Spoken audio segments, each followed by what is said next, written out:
Maharashtra crime खबर ताजी विश्वासाची। कोल्हापूर राजारामपुरी येथील मातंग वसाहतीजवळ एका तरुणावर लोखंडी सळीने प्राणघातक हल्ला केल्याप्रकरणी राजारामपुरी पोलिसांनी तिघा संशयितांना अटक केली आहे।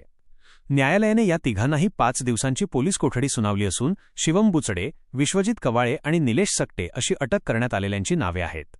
याबाबत मिळालेली अधिक माहिती अशी की जागृतीनगर येथील पायमल वसाहतीत राहणारा ओंकार मधुकर चौगुले याच्या काही मित्रांचा 31 डिसेंबर 2025 रोजी राजारामपुरीतील शिवम बुचडे याच्याशी वाद झाला होता। या जुन्या वादाचा राग मनात धरून शिवम हा त्या संबंधित तरुणांचा शोध घेत होता। दरम्यान 19 फेब्रुवारीच्या रात्री ओंकार चौगुले हा मातंग वसाहत परिसरातून आपल्या घराकडे जात असताना शिवम बुचडे आणि त्याच्या 2 साथीदारांनी त्याला वाटेत अडवले। वाद झालेल्या मित्रांविषयी विचारणा करत संशयितांनी ओंकारला बेदम मारहाण करण्यास सुरुवात केली।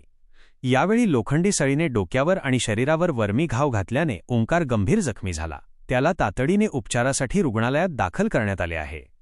ओंकारने दिलेल्या फिर्यादीनुसार राजारामपुरी पोलिसांनी तातडीने चक्र फिरवून शिवम महेश बुचडे, विश्वजित जितेंद्र कवाळे आणि निलेश सुनील सकटे या तिघांना अटक केली।